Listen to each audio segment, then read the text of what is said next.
a while, these Hi-Cube boxcars were very cheap and fairly common. Lionel has had this mold in their lineup since at least the mid-1970s when they were decorated for the Disney Mickey Mouse Express. A few of those can be worth some money.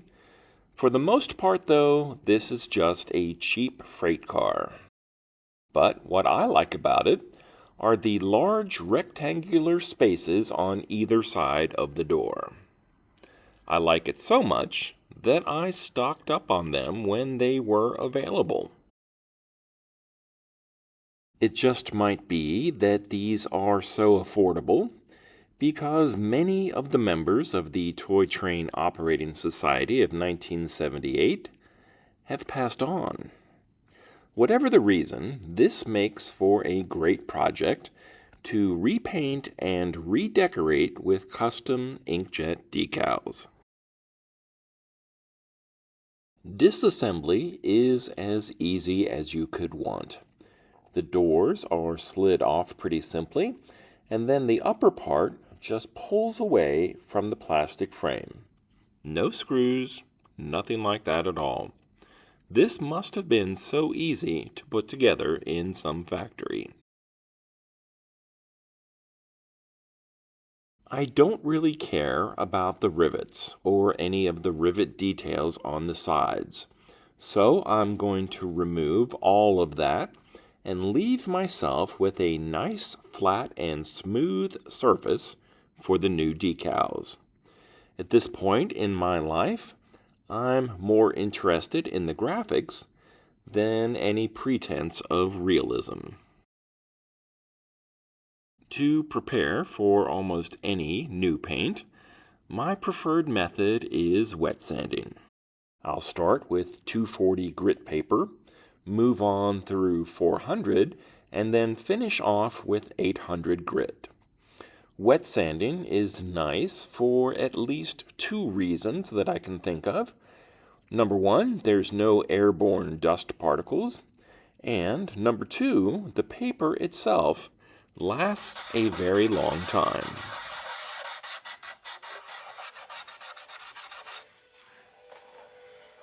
And that's not too bad at all. I could almost just do decals right now. The graphics are gone, the rivets are gone, and while the plastic is pretty smooth, there's still enough texture for the paint to grab onto. I gave the sides a new coat of shiny white because decals adhere better to a glossy finish. And then a few days later, I painted the roof and the ends in a glossy blue. The 1980s and early 90s had a certain look and style.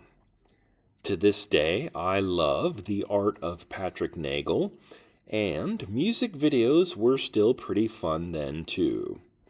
But the historical precedent of using good-looking people to sell products started way before Cindy Crawford.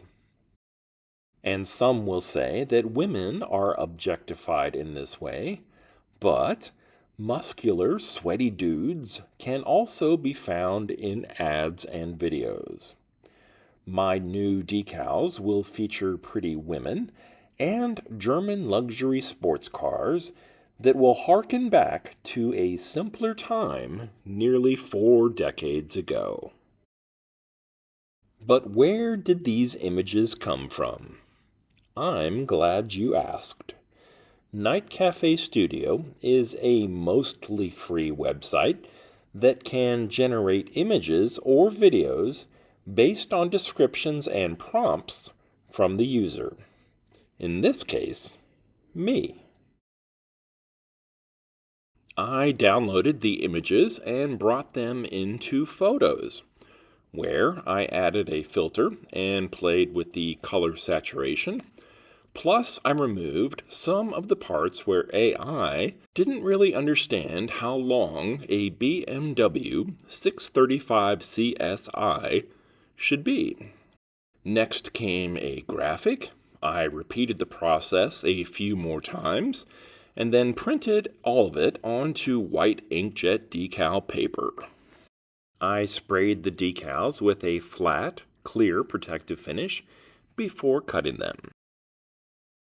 I also need to apologize, or at least acknowledge a mistake that I've repeated myself and even passed on for years. I thought I knew how to apply decals, but sometimes they would crack when I went to move them.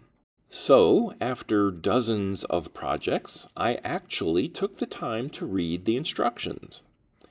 I was soaking the decals way too long, which led to the cracks that I mentioned. The instructions say to let the decals sit for only 10 to 15 seconds in water that's about 100 degrees Fahrenheit, not the 1 or 2 minutes in room temperature tap water like I'd been doing.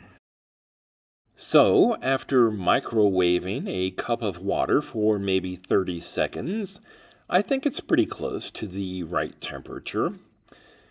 In the decal goes, and then I let it sit for another 10 to 15 seconds. And sure enough, it worked perfectly.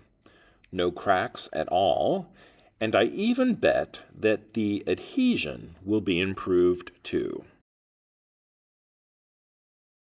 It's still important to be gentle, but I can already tell that decals prepared this way are way less fragile than my earlier efforts.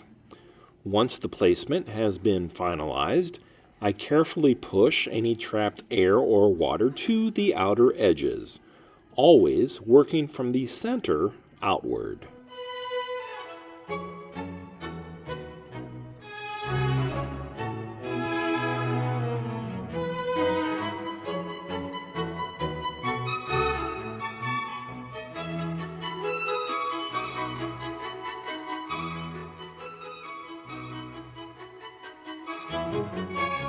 And in my mind, those are two nice-looking decals. I was thinking about sealing the decals onto the boxcar with another coat of flat clear spray. But if I leave them like this, it gives me the option to change them somewhere in the future. For now, they look pretty good just like this.